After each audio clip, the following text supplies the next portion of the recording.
blessings of helping others. So yun po yung prayer natin na as we help others, lalo pa tayong pinagpapala ng ating Panginoong Diyos. At makikita yan sa Isaiah chapter 58, 6 up to 12. We ask the question, what blessings come when we help others in obedience to God's will? Anong mga blessings? Ano yung mga blessings na darating sa atin habang sinusunod natin yung kalooban ng Diyos na tumutulong sa mga nangangailangan? Una, basahin natin yung next slide. Helping others is not only duty, it brings God's favor. Duty ito kasi in obedience sa kalooban ng Diyos sa atin ng mga mananampalataya. Pero hindi lang ito duty. May kasama ito na pabor ang Diyos sa atin. So tingnan po natin yung verse 6 to 9a ng Isaiah 58. Sabi dito, is not this kind of fasting I have chosen, to loose the chains of injustice and untie the cords of the yoke, to set the oppressed free and break every yoke. Makita natin dito yung na-emphasize ko yung injustice at saka oppressed. Sa bayan ng Israel at that time, naging systemic oppression and economic exploitation yung nangyayari. Ganito po yun mga kapatid, ang bayan ng Israel ay nahati ng generally tatlo. May tinatawag na pre-exilic, bago sila ma-exile. Yung hari nila si Saul, si David, at iba-ibang mga naging hari nila. Hanggang sa exile, sila ay naitapon sa Babylon, yung iba ay sa Ehipto. And then yung post-exilic, yung sila ay bumalik sa kanilang bayan. So itong Isaiah 58, nakabalik na sila sa kanilang bayan. Natapon sila sa Ehipto, natapon sila sa Babylonia, ngunit nakabalik na sa kanilang bayan. Yung chapter 58, 1 to 5, ito yung critique against sacrifices, rituals, divorce from ethical living. Gumagawa sila ng kanilang ritual, ng kanilang tradisyon, katulad ng fasting. Yung nag-aayuno sila. Kaso nga lang, ang sabi ng Panginoon, kahit kayo'y nag-aayuno, gumagawa kayo ng tradisyon, pero gumagawa kayo ng kasamaan. Tinatawag na may injustice, may oppression. Tawag dito, systemic oppression and economic exploitation. So may mga corruption na nangyayari sa kanilang bayan. Kumbaga, parang Pilipinas. Pinagmamalaki ng Pilipinas, the only Christian nation in Asia. Pero pagdating ng corruption, flood control at tayo ang number 1. So, ganito po yung nangyayari. Meron silang relihiyon. Meron silang tradisyon. Meron silang religiosity, pero ang daming corruption, ang daming injustices. Kaya sabi ng Panginoon, hindi ganitong fasting ang aking hinahanap. Dapat may justice, dapat yung mga na-oppress, sila ay makalaya. Is it not to share your food with the hungry? Dapat yung pagkain ninyo, sineshare ninyo sa mga nagugutom. And to provide the poor wanderer with shelter. When you see the naked, to clothe them. So, Ito yung hinahanap ng Panginoon. Hindi lang basta may tradisyon, hindi lang may religiosity, pero nakikita sa buhay nila na sila ay hindi gumagawa ng oppression, kundi matulungin sa mga mahihirap. And then sinabi rin dito, and not to turn away from your own flesh and blood. Huwag niyong pabayaan ang inyong flesh and blood. Sa ibang translation, your own seed. So, pwedeng sabihin natin, ang application nito or implication ay fellow men. Huwag kalimutan yung ibang tao. Huwag kalimutan yung fellow Israelite. Pero meron nag-emphasize na ito ay patungkol sa sariling pamilya. Habang tayo ay tumutulong sa iba, huwag naman natin kalimutan ang ating pamilya. Sa New Testament, nabanggit yan ni Apostol Pablo. Basahin natin yung 1 Timothy 5 verse 8, sabay-sabay. Anyone who does not provide for their relatives, and especially for their own household, has denied the faith and is worse than an unbeliever. Kasi pwede kasing magpakitang tao tayo na matulungin tayo sa labas. Pero pagdating sa bahay, kahit paghugas ng pinggan, ayaw natin hugasan. Pagwalis, ayaw. Malinis tayo sa church, naglilinis tayo, naghuhugas. Masipag. Pagdating ng bahay, wala. Kasi gusto lang nating magpakitang tao. Okay. Pero ang point dito, yung pagtulong na pangkalahatan kasama ang ating pamilya. At kung magkagayon, ito yung mga benefits. Ito yung mga rewards. Tingnan po natin sa next na slide. Then, your light will break forth like the dawn. Tinatawag nilang breakthrough. God's light to dispel your darkness. Nandyan ang liwanag ng Diyos na kung merong kadiliman sa iyong buhay, ay magliliwanag. Can you say amen to that? Kung tayo ay matulungin sa iba, ang Panginoong Diyos tutulong sa atin. Para kung meron mang kadiliman sa buhay natin, anong klaseng kadiliman yan? Magliliwanag. And your healing will quickly appear. Ibig sabihin, almost miraculously, na pag tayo nagkasakit, hindi magtatagal dahil pagagalingin tayo ng Panginoon in all aspects ng ating buhay. And your righteousness will go before you. Ibig sabihin nun, others see and experience the fruit. Nakikita nila sa buhay mo. Nagliliwanag ka.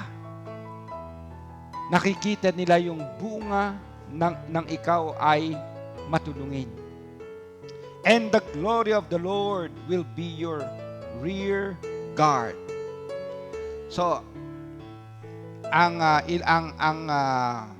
imagery dito, yung mga Israelites na sila ay naglalakbay mula Egypt papuntang Promised Land, papuntang Canaan, ginagabayan sila ng Diyos.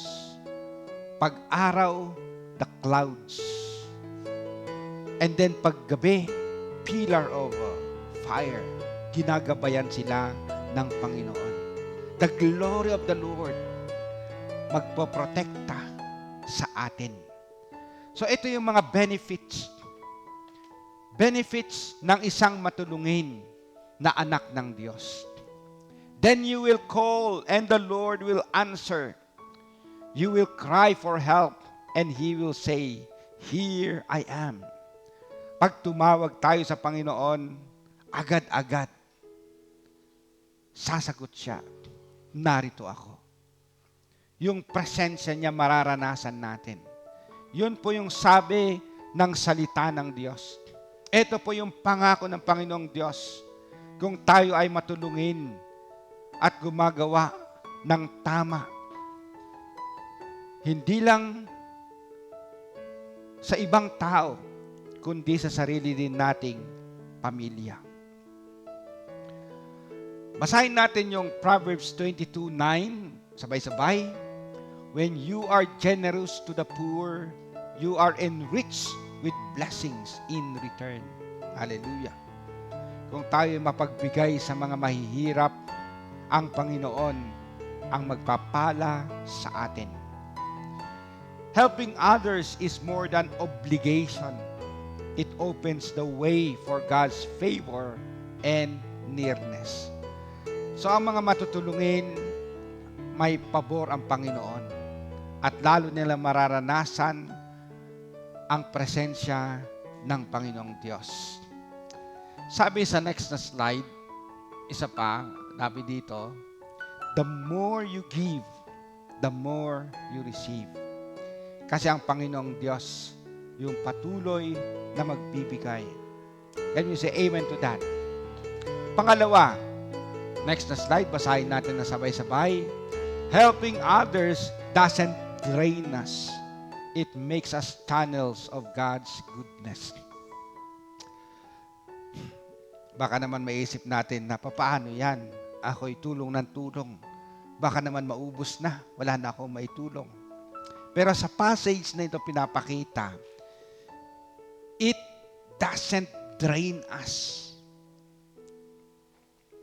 It makes us channels of God's goodness.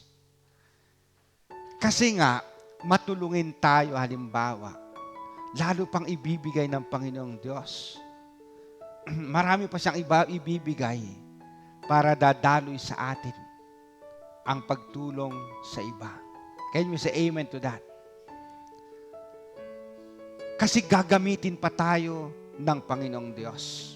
Okay, sa next na slide, sabi dito sa passage natin, if you do away with the yoke of oppression, with the pointing finger and malicious talk, and if you spend yourself in behalf of the hungry and satisfy the needs of the oppressed, then your light will rise in darkness, and your night will become like the noonday. The Lord will guide your way. He will satisfy your needs in a sun-scorched land and will strengthen your frame. So nakita natin dito na pag ginagawa natin yung matulungin sa mga nagugutom, yung mga oppressed na tutulungan, kahit sabi dito, sun-scorched land, kahit nasa gitna ng disyerto, God will satisfy your needs. Sa gitna ng nagtataasang bilihin, the Lord will satisfy our needs. Pag nagpagasolina ka ngayon, feeling mo mayaman ka kasi wow, sobrang taas, ano?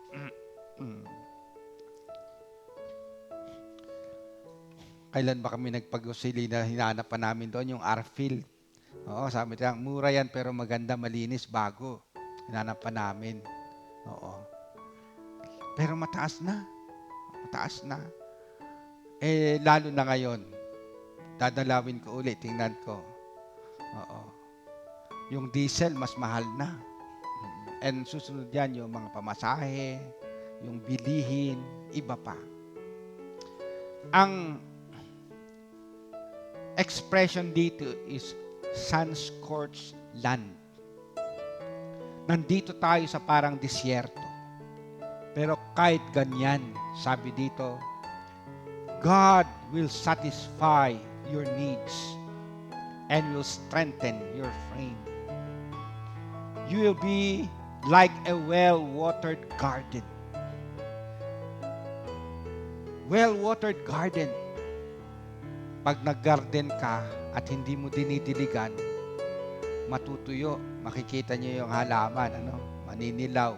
Pero yung well-watered garden, green na green, yumayabong. Yan yung expression yung symbol dito ng flourishing life.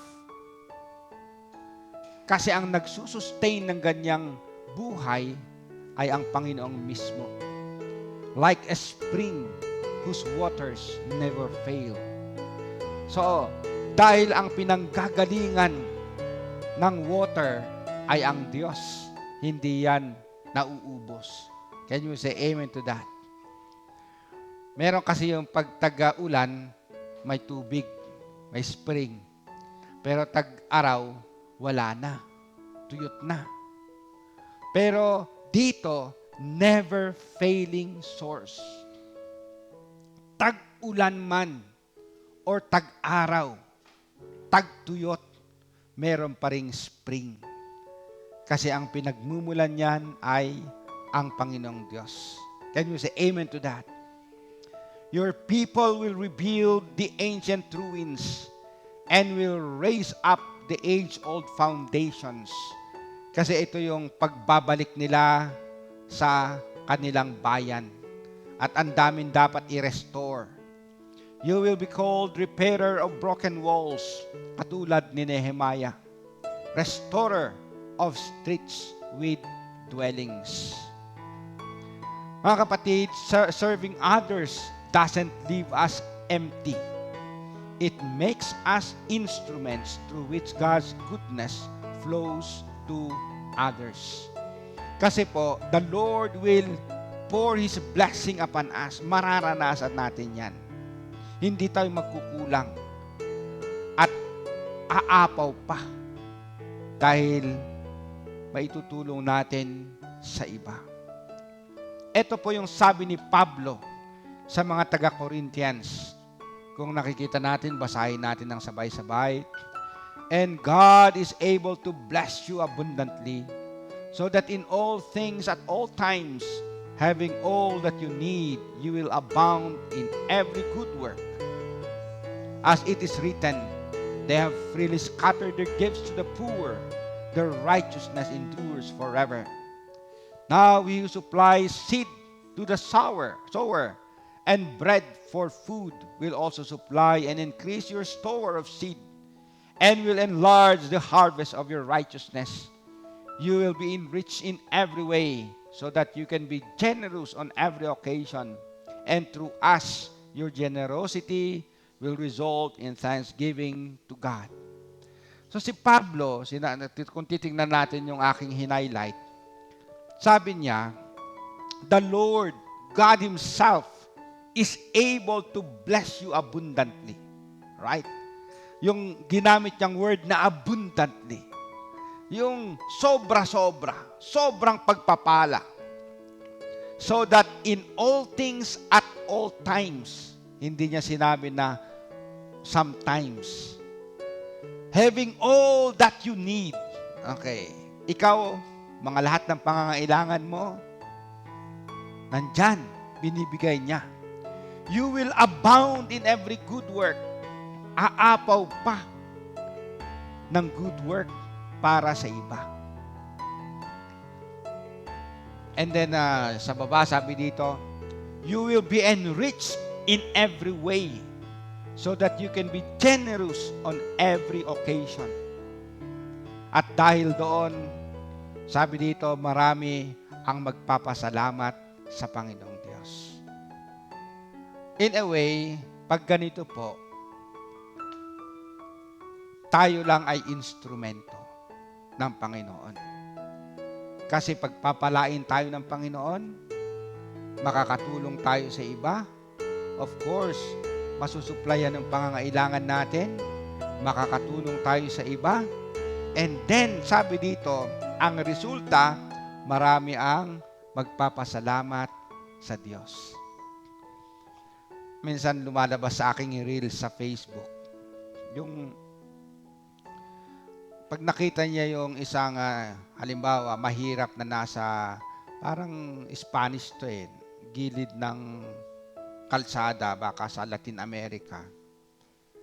Pupunta siya sa likod, dahan-dahan ibibigay niya yung mga pagkain. pupunta naman sa iba. Bibigay niya yung kanyang binalot-balot na mga goods. Yung talagang yung mga mahihirap. Pagkatapos, nung pagmakita ng mahirap yung nakalagay, di lilingon siya, hanap sinong naglagay. Pagkatapos, hahawakan niya. Yung iba, pagkain, kakainin niya. Pero bago yon, itataas niya sa Panginoon. Pagkatapos, luluhod pa, magpe-pray. Oo, yung iba, nagsa-sign of the cross pa. Sabi ko, baka Catholic country to. Pinapakita dito na yung pasasalamat ng mga mahihirap na natutulungan ay sa Panginoong Diyos. Hindi na nila makita kung sino nagbigay Pero nagpapasalamat sila sa Panginoong Diyos. So itong mga vlogger na ito, lalo pang marami pang viewers, marami pang makukuhang pera, marami pa silang matutulungan. Kaso nga lang yung ibang vlogger madaya Kasi sabi nila, yung nagwawalis sila. Dito lang ang nilinis nila, dyan. Malinis, gilid ng kalsada. Pang-vlog lang. Pero pagkatapos nun, iwanan na nila, yung iba ay... Oo.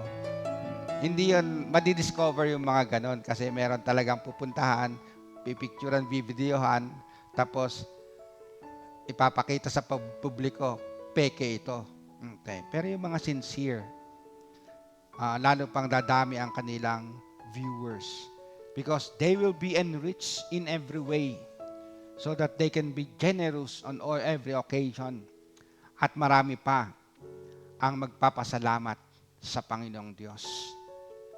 Now, ito yung next na slide. Ito si Ole Kasow na taga Denmark.